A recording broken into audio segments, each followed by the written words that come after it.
誰かを守るための責は青き息吹の目諦めない意志つかむ熱くかける発想染まるよ。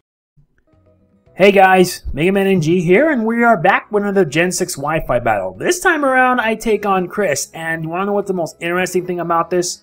It's a double battle, so we're going to be using two Pokemon at the same time. Though it is going to be like a short battle, believe it or not, it is rather interesting to see some other kinds of battles here going on. Though I haven't been involved like in other things. Let's get started. I start off with Braviary and Mienshao. He sends in Marirurimon and Rentoramon, aka, I believe, Luxray and Azumarill. And Luxray goes for the Protect, and I go straight for the Fake Out, instead focusing on Azumarill, because I'm not going to get hit by a full, like a first hit strike of the Flame. Anyway, he gets burned by the Flame Orb, and I already went for the Superpower the first time, it didn't work. Second time, however, it did. However, sadly, it only did half damage, and my attack and defense takes a drop. I just go right away for a U-turn because I don't want to get hit by a full power fairy type attack. And it wasn't really that effective, but it was better than nothing.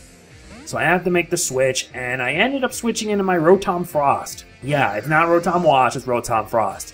He goes for the Wild Charge, which does kill my Braviary in one hit. However, the bad news is that it suffers a huge amount of recoil, and I also believe due to the fact of the burn. Yeah, because I have a funny feeling it's going to die in the next turn. Anyway, Azumarill goes for the Play Rough, which does some pretty good damage, and my Rotom Frost survives. Sadly, his Luxray hits down the gutter. Amazing how fast 2 turns can change the outcome of a battlefield.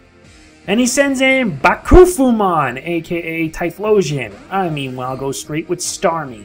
And I just go right away for a Scald, and the Scald does some pretty good damage. In fact, it actually takes down Typhlosion in one hit. Though I pretty much wonder what he would have used. Like, he would have used, like, Flamethrower or Solar Beam, whatever. And I go straight with a Trick, and I trick the Azumarill, and, like, switching items. He gets a Choice Specs. I get a Splash Blade. I wonder why a Splash Blade, though. He goes for the Play Rough, and the Play Rough does, like, a lot of damage, and that hurt. And now he sends in Muku Hawkmon, the Staraptor. This is getting weird. I'm starting to notice, like, Digimon-based terms with the nicknames. The Intimidate kicks in, that drops the attack power. However, I just go straight for the Side Shock with Starmie. Didn't do much damage either way.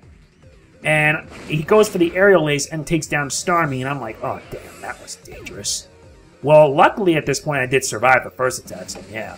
So now I decide to go for another trick again, this time screwing with Staraptor, giving it a Splash Plate, and I get a Sky Plate. Although, however, the Play Rough kicks in, and I do survive it, barely. I send back my Mienshao, wondering in the what am I thinking sort of way, and he makes a switch, and I think that was a pretty good switch. He sends in Garuramon the Kangaskhan. I just go right away for a Fake Out, and the Fake Out does damage and forces the flinch. I meanwhile go for a Volt Switch on the Kangaskhan, because if I know my knowledge right on Mega Evolution, this one has the Mega Stone, so I have to make a switch into something stronger. And I send in my Rose Raid, and Marirurimon, aka Azumarill, can't attack. And now Mega Evolution kicks in. Enter Mega Kangaskhan. Oh, this is going to be troubling, especially with Parental Bonding, since it allows it to attack twice.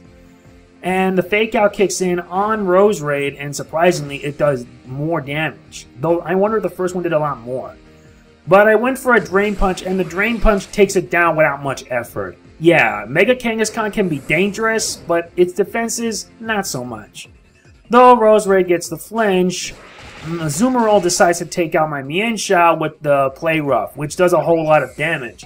Made worse by the fact that it has huge power, which is more damaging. I sent in my Rotom, and I needed something to die or something, or whatever. And he sends in Staraptor, which Intimidate kicks in, and we lower attack. I don't think it really mattered that much because I'm just going to go full out with a Sludge Bomb, and that takes down Azumarill effortlessly. Not that it matters since it had low health to begin with. Yeah, taken down. As for, I believe, Staraptor, I don't know what he was thinking, but he goes straight ahead for the Brave Bird. Sure, it does take down my Rose Raid and does a lot of damage, but the fact is, Brave Bird is a strong move that has recoil damage. And it does have, full health. Yeah, I don't know why, but I guess it worked.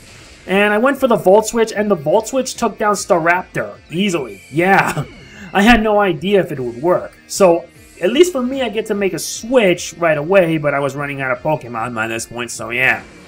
I sent in my Arcanine, and unfortunately, I have to send back out my Rotom again. Yeah, I'm down to my last 2 Pokemon.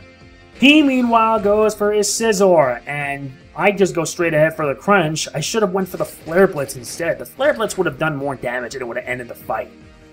But I didn't know what I was thinking. I just went instead for the Volt Switch, just like dish out damage and stall it out. That, in my opinion, was a pretty bad idea because Scizor went straight ahead for the Night Slash, taking down my Rotom. Yeah. So I'm down to 1 Pokemon left, and I'm just basically saying, you know what, let's just get this over with and finish it off with a Flare Blitz and end the fight. So that takes care of the battle. It was a double battle, and I apologize if my commentary for it was a bit meh. Yeah, it's late at night when I want to record these, so around the time I do this, it's a lot of work. And that's about it for the battle. Thanks, Chris, for the... I really mean it. Thank you. I appreciate for the battle. It was recorded months in advance, and I should have gotten it done sooner, but I was too busy with a lot of things.